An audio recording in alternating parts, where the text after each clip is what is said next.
Entonces, lo que vamos a hacer en esta mañana, hermanos, es que vamos primeramente a echar una mirada lo más rápido posible a la estructura del capítulo, las divisiones del capítulo,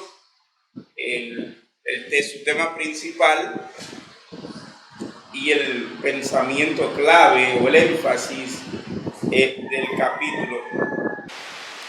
Importante, muy importante que usted se meta en la cabeza, que usted fije en el disco duro de su memoria lo siguiente, hermanos, que lo hemos dicho montones de veces, de muchas maneras, a lo largo de todos estos estudios, pero hay que seguirlo repitiendo, y es lo siguiente: en el drama de la historia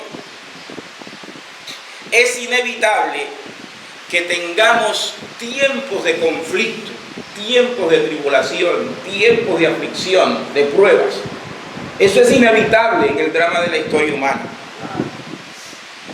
Pero la familia de Dios, los hijos de Dios, o como los llama Daniel, el pueblo de los santos del Altísimo, puede tener la completa seguridad de que la victoria final está garantizada. Dios ha asegurado la victoria para su pueblo, para su casa, para su familia. Ese es el gran monte. Recuerdan en el capítulo 2, la piedra no cortada con mano que golpeó a la estatua, la desmenuzó y en su lugar comenzó a crecer, ¿qué cosa? Un árbol frondoso, y se hizo un gran monte que llenó toda la tierra. Ese es el reino de Dios. Es la manifestación en la historia del reino de Dios.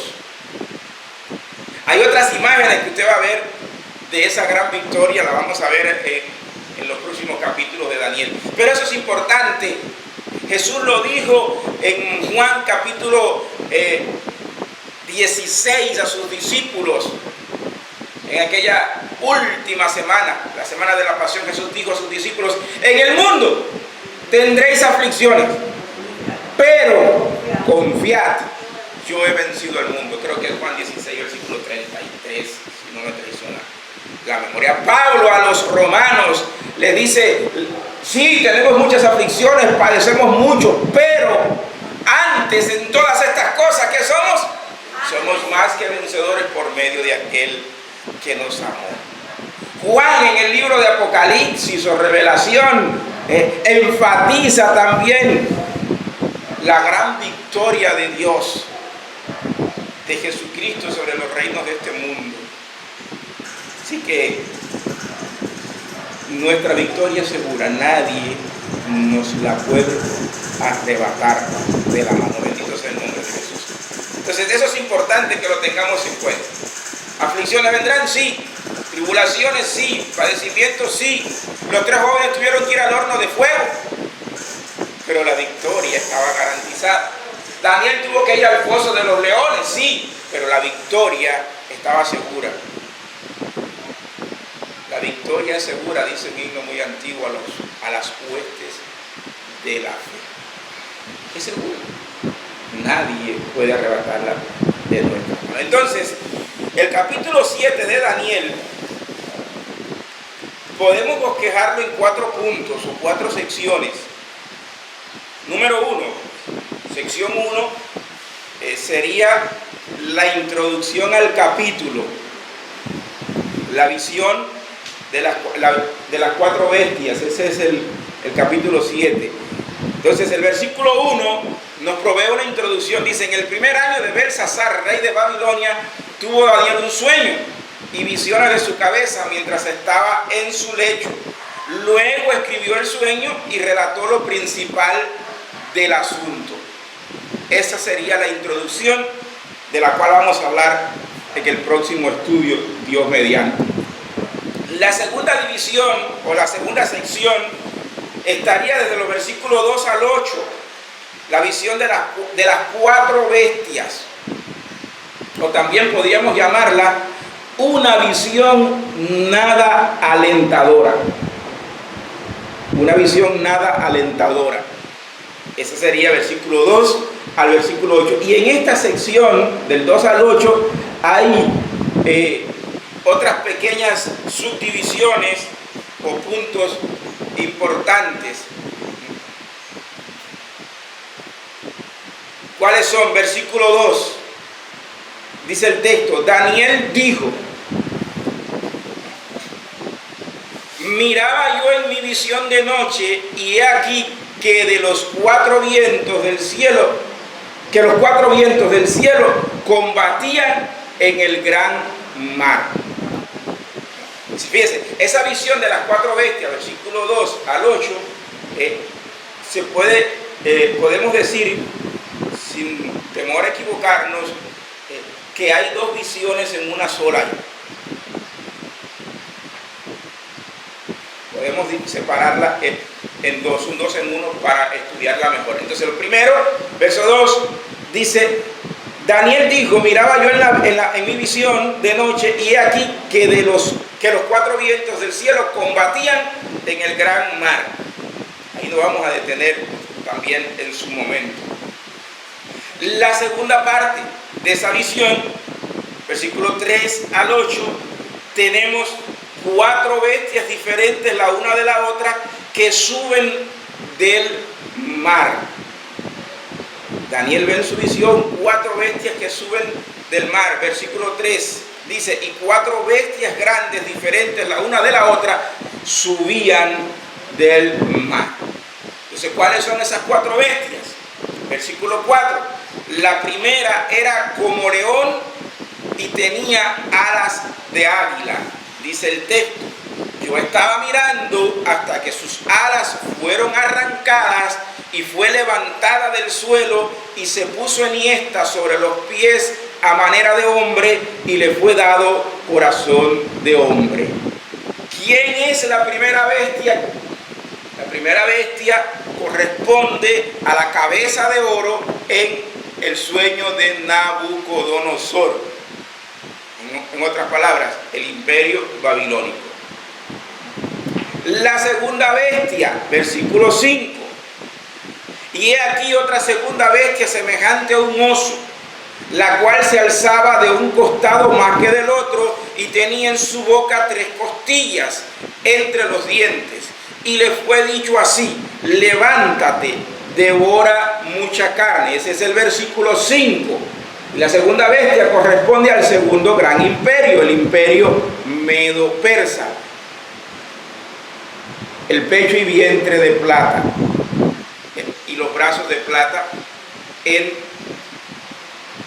el capítulo 2 del libro de Daniel. La tercera bestia, versículo 6: después de esto miré, y he aquí otra semejante a un leopardo, con 4 alas de ave en sus espaldas.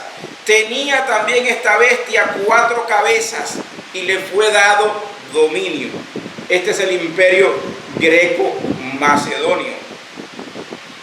La tercera sección en el sueño de Nabucodonosor. La cuarta bestia, versículos 7 al 8. Después de esto miraba yo en las visiones de la noche, y aquí la cuarta bestia espantosa y terrible en gran manera fuerte, la cual tenía unos dientes grandes de hierro, devoraba y desmenuzaba, y las sobras hollaba con sus pies, y era muy diferente de todas las bestias que vi antes de ella, y tenía 10 cuernos. Mientras yo contemplaba los cuernos, he aquí que otro cuerno pequeño salía de entre ellos, y delante de él fueron arrancados 3 cuernos de los primeros. Y he aquí que este cuerno tenía ojos como de hombre y una boca que hablaba grandes cosas. La cuarta bestia es el cuarto imperio, o el imperio romano. Hasta aquí a cualquiera le saltaría, le picaría la curiosidad por conocer el significado de cada uno de los detalles en la profecía. Eso lo vamos a ver en los próximos estudios, no vamos a detenernos en ellos ahora. Esto es algo, hermanos, que toma tiempo. No se puede ver todo de un solo golpe, porque si no usted quizás no entienda ni papa. Entonces tenemos que ir pasito a pasito, aunque nos demoremos, es mejor ir poquito a poco para no cargar con demasiada información y que al final no se entienda nada. Entonces la tercera sección, en el capítulo 7, la tenemos del versículo 9 al versículo 14. Recuerden, la primera sección es una visión nada alentadora. Cuando usted lee versículo 1 al 8, en lugar de sentir ánimo, cuando usted lee la descripción de las bestias, ya usted comienza a preocuparse. ¿Y esto qué significará? ¿Por qué tanta fiereza? ¿Por qué tanta violencia? ¿Por qué algo tan horrible? De eso vamos a hablar, repito, en los próximos estudios. Ahora, en la tercera sección, versos 9 al 14, hay un cambio en la escena, en la visión. Y lo que tenemos acá es una escena totalmente contraria a la primera. Si la primera es una escena nada alentadora, la segunda escena ahora es una escena muy esperanzadora. Es una escena muy esperanzadora. Y entonces miren acá en esta escena, tenemos varios personajes positivos y otros personajes negativos. Quise bosquejarlo así. En primer lugar, tenemos el anciano de días, o juez que se siente en el trono para juzgar.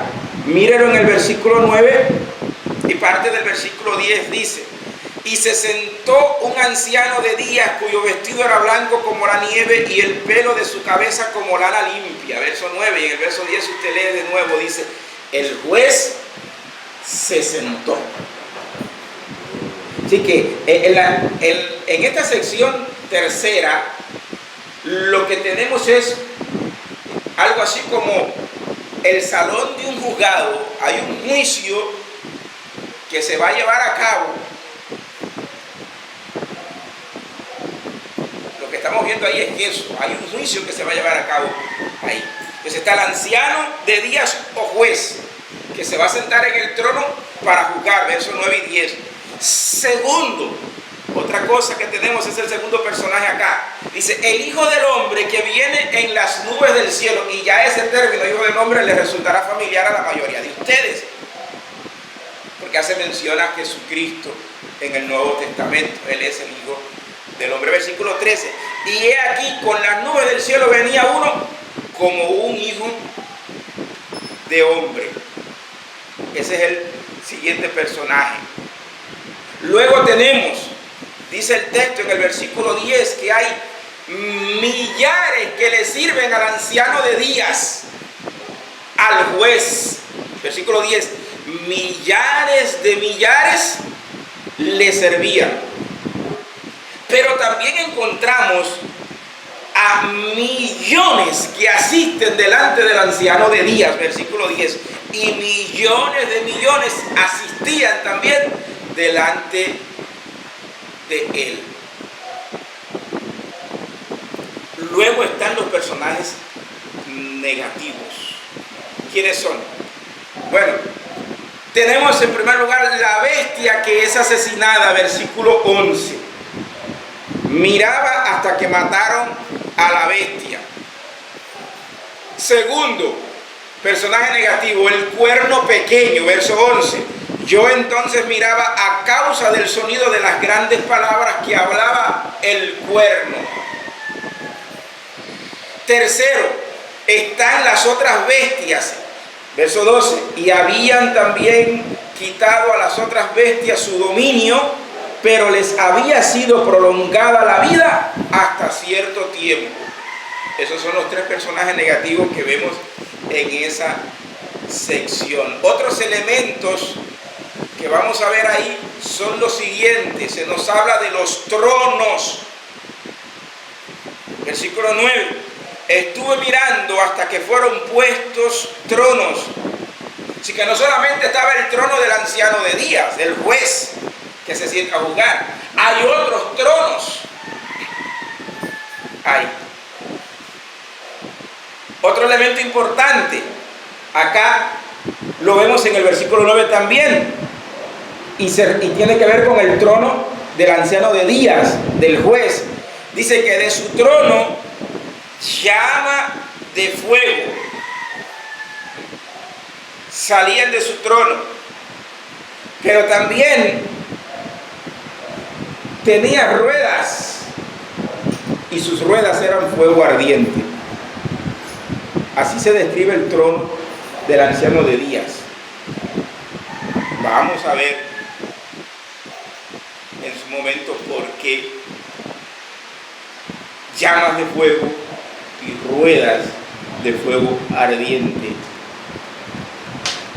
caracterizan al trono del anciano de días. Tercer elemento, dice también que un río de fuego sale de delante del anciano o juez. Versículo 10, un río de fuego procedía y salía de delante de él. Mire, cuando estaba leyendo esto en esta semana, recordaba que en Apocalipsis, y cuando estudiamos Apocalipsis lo recordarán, vimos que del trono de Dios salía un río limpio de agua de vida, limpio como el cielo. Y yo me pregunto, ¿y por qué en Daniel lo que sale es fuego, y en Apocalipsis lo que vemos es un río limpio de agua limpia como el cristal? No hay contradicción ahí. Todo eso tiene su significado y vamos a tocar eso en su momento. Pero acá, en Daniel, lo que estamos viendo es un río de fuego que procedía y salía de delante del trono del anciano de Dios. Eso lo vamos a ver. Cuarto elemento importante, nos habla Daniel, dice Daniel, que vio libros que fueron abiertos. Verso 10, los libros fueron abiertos. Recuerden que estamos ante un juicio. Los libros fueron abiertos. ¿Qué libros son esos que se abren en ese juicio? Vamos a ver también ese detalle. Quinto detalle, y por eso le llamé a esta sección una visión muy esperanzadora. Aunque hay un juicio, no por ser un juicio,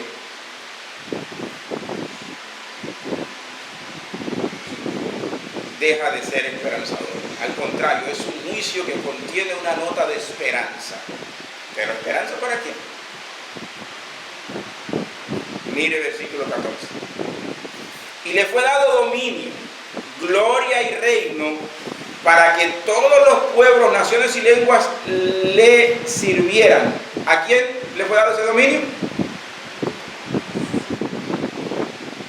Si usted va un poquito al Hijo del Hombre, aquel que viene en las nubes del cielo. Dice, su dominio es dominio eterno, que nunca pasará, y su reino uno, que no será destruido. Váyase al capítulo 2, la piedra no cortada con mano, que se convirtió en un gran monte que llenó toda la tierra.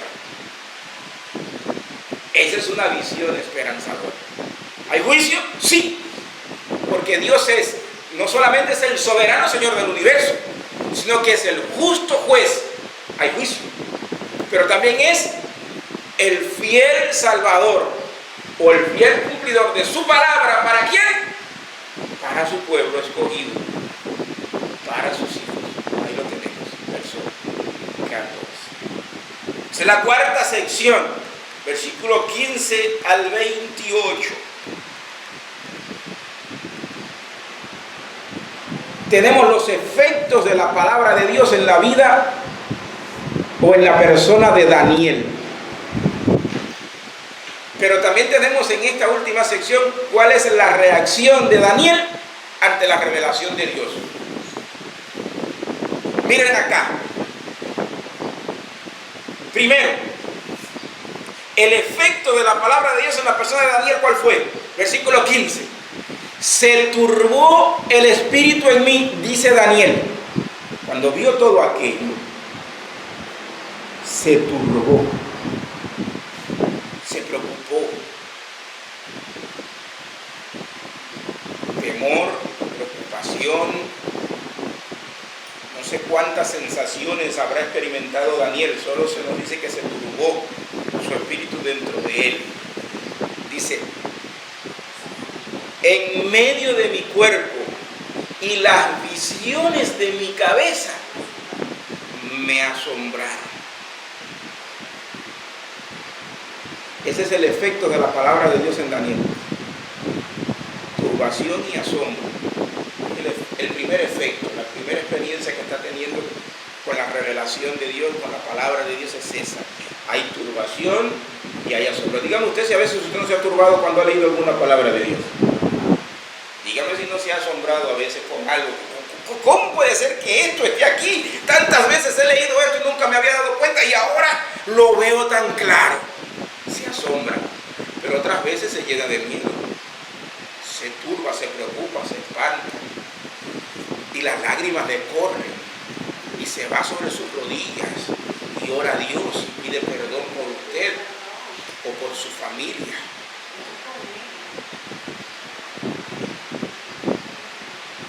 Eso nos ha pasado a montones. A veces no entiendo y voy corriendo al pastor. Mire, estaba orando, leyendo la Biblia y choqué con esto. Y no entiendo. Estoy preocupado, tengo temor por esto. Ayúdame a entender esto. ¿Qué quiere decir? ¿Tiene que ver conmigo, pastor? ¿O tendrá que ver con otra persona? Se turbó su espíritu. Así que si eso te ha sucedido, esta es una buena noticia. Usted no es el primero al que le pasa. Ni va a ser el último al que le va a pasar. Daniel pasó por ello. Daniel pasó por ello. Ahora, tenemos el efecto de la palabra. La palabra lo turbó, la palabra lo asombró. Ahora, ante su turbación y asombro, ¿cómo reacciona Daniel? Eso es lo segundo que vamos a ver en esa sección. Dice, se acercó para preguntar acerca de todo aquello que veía. Versículo 16. Me acerqué a uno de los que asistían y le pregunté la verdad acerca de todo esto. Daniel no se quedó con turbación, no se quedó en el nivel del asombro y la turbación. Él quería saber, y Dios había enviado asistentes a Daniel, y Daniel aprovechó aquellos asistentes y preguntó acerca de todo aquello. ¿Cuál es la verdad con relación a todo esto que me están mostrando, que me están enseñando? Yo quiero saber, no entiendo, estoy preocupado, estoy asombrado, estoy turbado, pero no quiero quedarme ahí. Esta debe ser la actitud de todo verdadero cristiano. Jesús lo dijo a los judíos en su momento.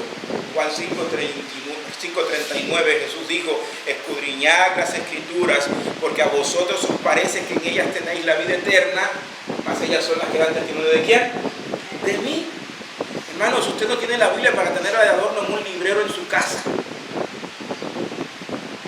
Usted no tiene la Biblia para tenerla abierta sobre su mesita de noche como un resguardo. La Biblia no es un resguardo, no es un amuleto. Es para escudriñarla, para aprender de ella, para conocerla, para aplicarla, para entender sabiduría, para aprender a vivir. Daniel quiere saber, no quiere quedarse en la ignorancia. Él quiere saber. Entonces, lo tercero en esta última sección es la respuesta del asistente celestial a Daniel. Vemos que le dio la interpretación de todo aquello que él estaba viendo. Dice el texto, el versículo 16, y me habló y me hizo conocer la interpretación de las cosas. Estas 4 grandes bestias, dice, son 4 reyes que se levantarán en la tierra. Después recibirán el reino los santos del Altísimo y poseerán el reino hasta el siglo, eternamente y para siempre. Bendito sea el nombre de Jesús. Le di un resumen ahí rapidito. Mira esto. 4 reinos y el quinto es el reino ¿de quién? De los santos del Altísimo. Bendito sea el nombre de Jesús. El reino de nuestro Dios en toda su plenitud. Luego tenemos la segunda reacción de Daniel. ¿Cuál es la segunda reacción de Daniel en esta sección? Versículo 19 hasta el versículo 22. Daniel desea saber la verdad acerca de ¿quién? De la cuarta bestia, de los 10 cuernos y del cuerno pequeño. Si al igual que Daniel desea saber la realidad, usted y yo deberíamos también desear saberlo. Porque nosotros estamos viviendo la segunda etapa de la cuarta bestia. Estamos viviendo esa etapa. Verso 19 dice: entonces tuve deseo de saber la verdad acerca de la cuarta bestia, que era tan diferente de todas las otras, espantosa en gran manera, que tenía dientes de hierro y uñas de bronce, que devoraba y desmenuzaba y las sobras hollaba con sus pies. Asimismo, acerca de los 10 cuernos que tenía en su cabeza, y del otro que le había salido delante, del cual habían caído 3, y este mismo cuerno tenía ojos y boca que hablaba grandes cosas, y parecía más grande que sus compañeros. Y veía yo que este cuerno hacía guerra contra los santos y los vencía, hasta que vino el anciano de días y se dio el juicio a los santos del Altísimo. Y llegó el tiempo y los santos recibieron ¿qué cosa? El reino. Bendito sea el nombre de Jesús.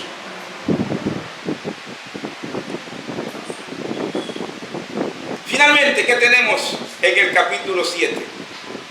La respuesta del asistente celestial a Daniel con relación a la cuarta bestia, los 10 cuernos y el cuerno pequeño. Y lo que vemos es una profundización en la interpretación de la cuarta bestia. Cuando tú quieres saber más sobre ella, te voy a dar más sobre ella.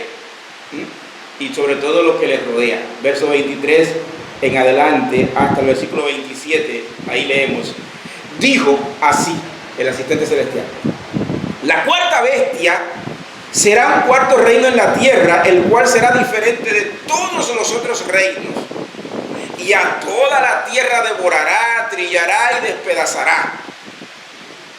Y los 10 cuernos significan que de aquel reino se levantarán 10 reyes, y tras ellos se levantará otro, el cual será diferente de los primeros, y a 3 reyes derribará, y hablará palabras contra el Altísimo, y a los santos del Altísimo quebrantará, y pensará en cambiar los tiempos y la ley, y serán entregados en su mano hasta tiempo y tiempos y medio tiempo.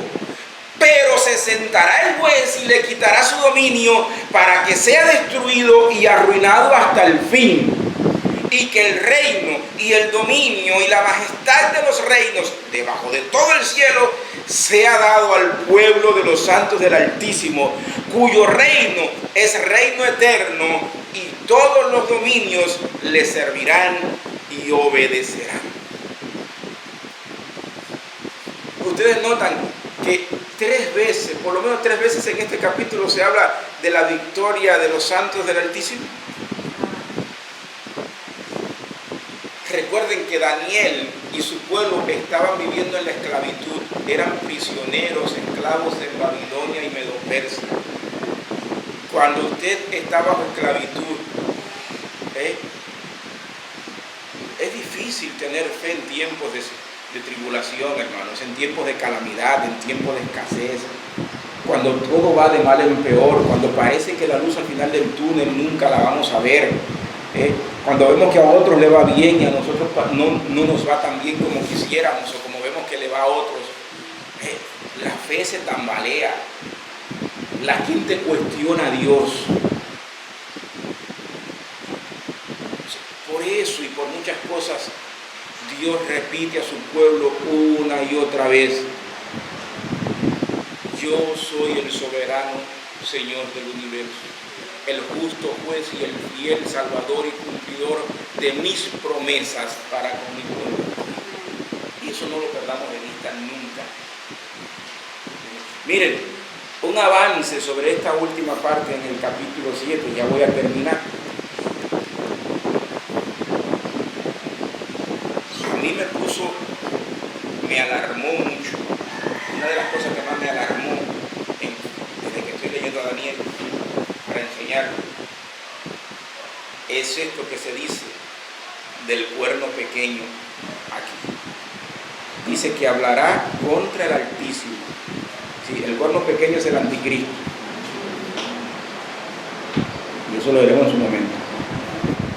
Y a los santos del Altísimo quebrantará, va a perseguir a la iglesia, hermanos. Hay mucha gente que piensa que a la iglesia no va a pasar la gran tribulación, pero la Biblia no dice eso en ninguna parte. La Biblia nos dice que sí vamos a sufrir tribulación. Y de hecho estamos sufriendo tribulación o no ahora mismo. Dígame si esto que hemos vivido en los últimos años no es tribulación. Pero esa persecución va a aumentar a medida que nos acercamos al fin. ¿Cuál es la nota alentadora aquí? Es esto que estamos leyendo. Dice, y serán entregados en su mano hasta tiempo y medio tiempo. Antes de eso, dice, y a los santos del Altísimo quebrantará y pensará en cambiar ¿qué cosa? Los tiempos y la ley. Mire, eso se cumplió literalmente en los días de Antíoco Epífanes el Loco, y de ese hombre les voy a hablar en su momento también. Pero en la segunda etapa de la cuarta bestia, que es la que estamos viendo nosotros, si usted es un poquito escudriñador, si usted va a las noticias, ya no le digo que se queden las noticias de Cuba. Váyase a la internet, busque noticias confiables en sitios confiables para que no lo engañen con fake news. Pero si algo ha tratado de hacer el espíritu del anticristo en estos tiempos, es cambiar los tiempos y la ley.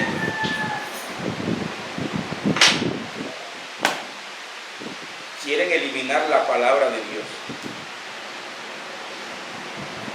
Quieren cambiar la ley de Dios para poner sus propias leyes. Un ejemplo, ideología de género.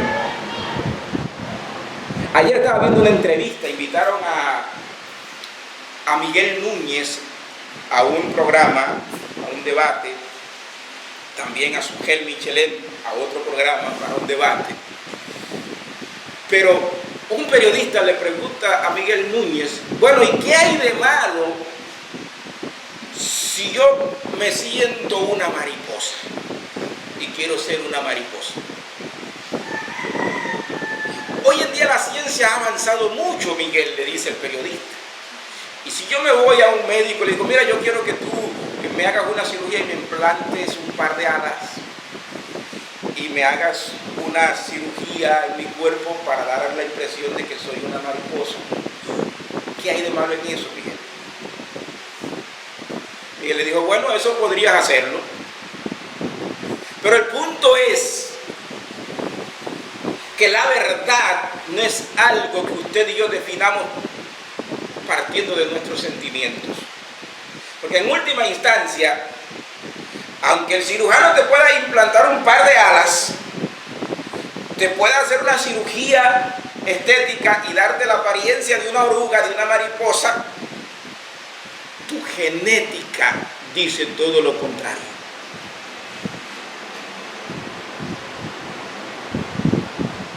Tu estatura dice todo lo contrario. No por sentir que eres mariposa vas a ser mariposa. Pero quieren cambiar los tiempos y la ley, las costumbres y la cultura. Y yo pensando en eso esta mañana me decía, imagínense si el mundo acepta que la verdad es relativa. Si llegara a implantarse ese pensamiento de forma absoluta, que sería una contradicción, fíjese, si es relativa no puede ser absoluta, ¿entiendes? Pero imagínense que se deseche totalmente la verdad absoluta. Y toda la verdad es relativa. Y la verdad se define por los sentimientos de la persona. Si usted se siente mariposa, es mariposa. Si usted se siente gusano, es gusano. Si usted se siente caballo, es caballo. Si usted se siente potranca, es potranca. Si se siente chiva, es chiva. Si se siente gallina, es gallina. Si se siente tiburón, es tiburón. Si se siente tilapia, es tilapia. Si se siente claria, es claria. Si se siente mosquito, es de allí, que es mosquito, es de allí. Todo depende de lo que usted siente. ¿No es cierto? Imagínese, tendríamos que mandar a cerrar todos los salones de juicio en el mundo y teníamos que cerrar todas las cárceles, porque no habría razón para condenar a un asesino que siente deseo de matar, porque no hay verdad absoluta. Y él, desde su perspectiva asesina, tiene sed de sangre. ¿Quién lo juzga? ¿Usted se da cuenta del disparate? Por ahí vamos. El anticristo, el espíritu del anticristo, que ya está en el mundo, primera de Juan, cuando lo estudiamos, lo enseñamos. El espíritu del anticristo intenta cambiar los tiempos y la ley, amados. Jóvenes, son pocos los que hay aquí, lean la Biblia. Usted y yo estamos viviendo la segunda etapa de la cuarta bestia. Miremos al libro. Los que van a ver esto por internet, vean el libro, lean la Biblia.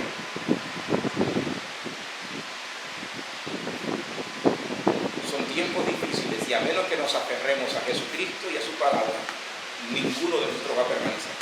Entonces, ¿cómo termina el capítulo 7? Miro acá. Versículo 28 es la conclusión de todo el capítulo. Aquí fue el fin de sus palabras, dice Daniel. En cuanto a mí, mis pensamientos me turbaron y mi rostro se demudó, pero guardé el asunto en mi corazón.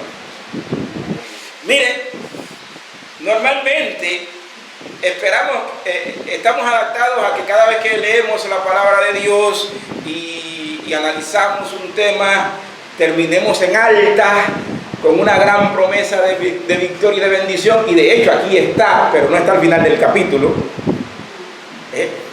está a mediados y antes del final. Pero una vez que Daniel recibe la interpretación, usted espera que bueno, ahora Daniel está contento, la fe en alto, el gozo en alto. Nada de eso. A veces no sucede así. Dice, mis pensamientos me turbaron. Seguía turbado Danielito, nuestro hermano, nuestro querido hermano Daniel sigue turbado y mi rostro se demudó. Lo bueno es esto, lo que él hizo, pero guardé el asunto en mi corazón. Es como que usted le diga, Dios, yo no entiendo nada. O yo no lo entiendo todo, entiendo muy poquito. Soy sincero, Dios, entiendo muy poquito y a veces no entiendo ni papa. Pero no voy a ir en contra tuya, Dios. No me voy a rebelar contra ti, Padre mío. No me voy a rebelar en tu contra, Dios mío. Voy a guardar todo esto en mi corazón. Y entonces podríamos aplicarle a Daniel las palabras del salmista. Dice, pacientemente esperé a Jehová y se inclinó a mí y oyó mi clamor y me hizo sacar del foso de la desesperación, del lodo cenagoso, puso mis pies sobre la roca y puso en mi boca cántico nuevo. Se lo aplicamos a Daniel con la esperanza de que llegado el momento Daniel iba a cantar un cántico nuevo. Que de hecho, hoy en día él canta un cántico nuevo en la patria celestial. Ese es el capítulo 7, visto a vuelo de pájaro. El próximo domingo vamos a comenzar a profundizar un poquito más en el capítulo 7. Que el Señor nos bendiga. Vamos a orar. Señor y Padre, gracias por tu palabra en esta mañana. Y gracias porque el reino está preparado y dispuesto para tu familia, para tu casa, para tus santos. Nada ni nadie podrá arrebatarnos la victoria que tú ganaste en la cruz del Calvario para con nosotros. Danos sabiduría e inteligencia para entender la profecía de Daniel, Señor, y perdónanos si en algo fallamos en esta mañana, hicimos algo impropio, si alguno se sintió dañado o herido. Abre nuestros corazones y mentes y que esta palabra traiga salvación a los que no te han conocido entre nosotros y confirmación a los que ya te hemos conocido, y aliento, consuelo y esperanza al débil, al cansado, al caído. Todo te lo pido en el nombre de Jesús. Amén.